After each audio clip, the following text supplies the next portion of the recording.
And this is Ira Meyer back to you from the University of Pretoria Mamelodi campus, and I am going to help your personality, the A personality, how to study better according to your personality. So I'm first going to go through what your strengths are again. Remember, they are your strengths, and if you study like that first, it makes you better, and that's where you get your marks from. But it doesn't help that you just study according to your personality first and stop there, because that makes your marks around about 50 to 65%. We want more than that. So we're going to get to the place also that you need to understand what you memorize. Do you understand when to use it, how to use it, where to use it, so that when you get to a test that they don't catch you out when they ask a discuss kind of question, those ones that you normally hate. So I'm going to teach you also how to do a theory, how to study theory easier for your personality. Stay tuned, we're going on to the next step. So, personality A, you first want to know how to write what you studied. You like to look at your information step by step. You like a formula? It reads well. You read it, the symbols and the numbers, and you do it step by step. As you're going slowly through it, it makes sense to you. So when you are busy with a math formula and you do not understand the rules and the laws and the theorems, take a piece of paper.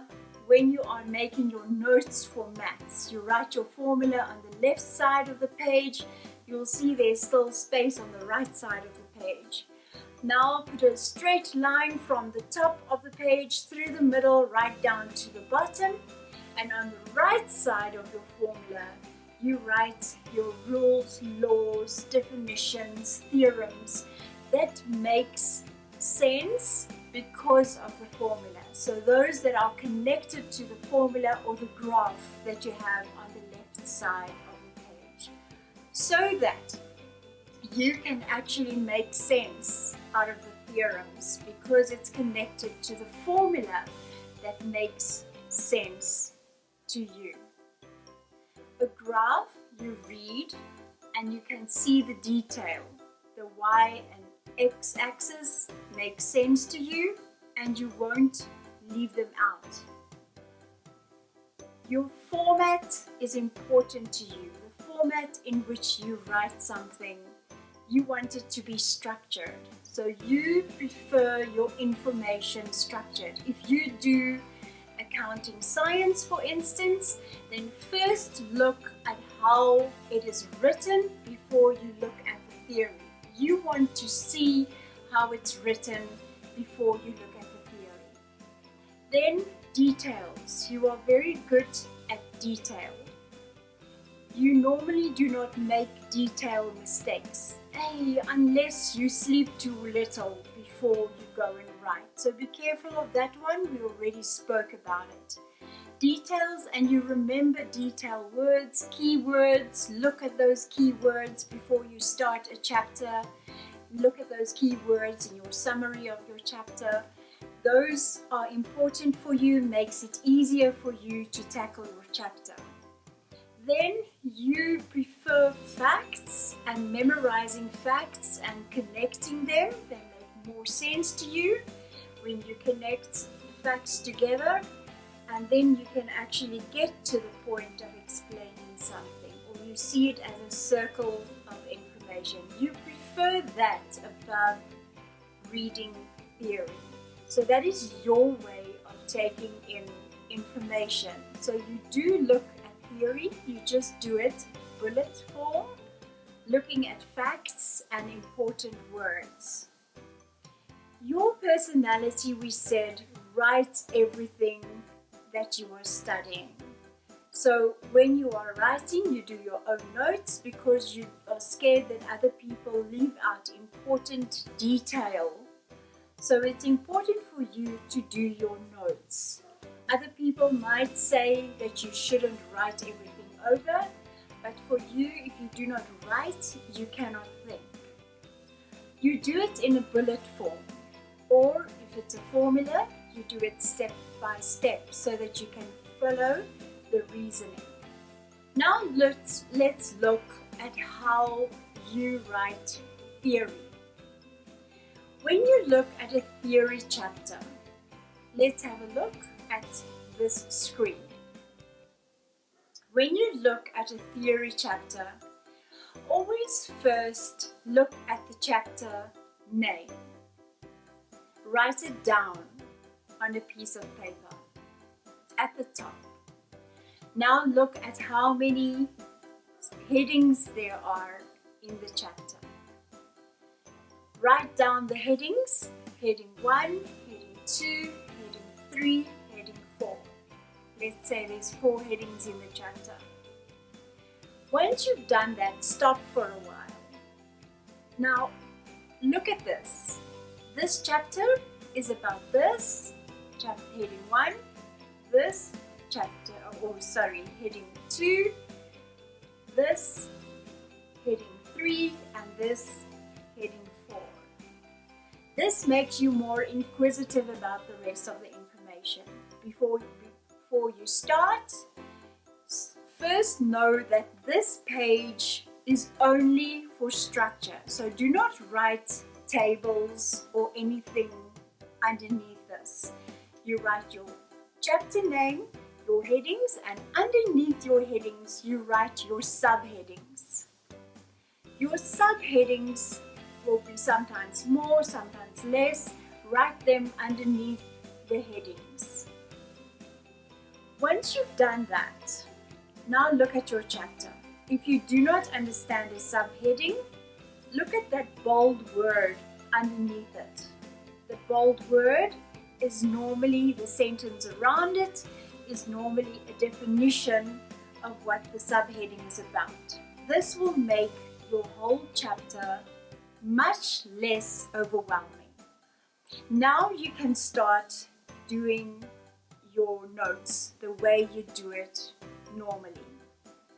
As you are writing your notes and you write your subheading with the information bullet form underneath it, your mind will go back to the heading and back to the chapter name so that you see how that connects. So that when they ask you a question like discuss this, you can give information and remember how the structure of the chapter looked and where you got the information from.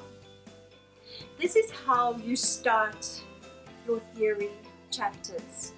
If you want to prepare before class, this is also a very good way of doing it.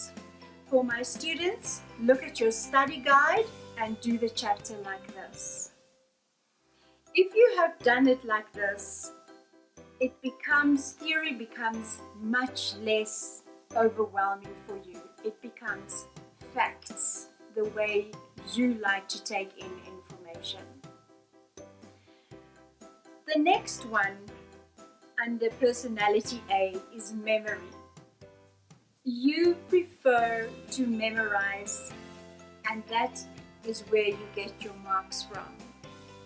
You have different ways of doing memory. I'm not going to go into that. There's way enough information on that on YouTube on how to improve your memory. When you look at your work, you see your example and you go, yay, this makes sense, because an example is structured information that you can read step by step, or it is very practical. You are a very practical learner, and that is why you won't miss examples. You also prefer your work hard copy. That is why your notes is important and why you make some words darker so that they stand out, so that you remember them. And sometimes you write the core word on the left side of the page so that you remember it. So hard copy for you is much better than an electronic book. An electronic book, if you have to do that, remember to go back to how you do theory. That is how you need to look at those books. This is your personality and how I want you to look at your work. When you look at theory, you normally study it according to step-by-step detail that you memorize. You have your subheading with the sentences underneath. When you study your theory like that, you are memorizing it. After you've done that, think in terms of explaining this to a child. When you've memorized something, say, see, we have this formula. When they ask us this, and then you refer to the theory, which is information you memorized. When they ask us this, I use, and then you go to your formula again, this formula. Remembering and practicing your formulas for your personality is very important. But understanding how and where and when to use them are extremely important. Normally your personality, when the work is given formula first in maths, you get it. But you remember or you memorize your theorems, laws, rules, definitions, but they don't always make sense to you. So remember, golden rule, how I told you to do your notes for mathematics. Connect them with an arrow that you can see. That is why there's a minus before the bracket. So you have your formula on the left side, your rules and laws and definitions on the right side of the page, an arrow to the minus so that you can see this is why. So on the right side of your maths notes, it answers the why to the formula, so that when a question is given in another way, you know which formula to use. This is you, personality A, and don't forget to practice.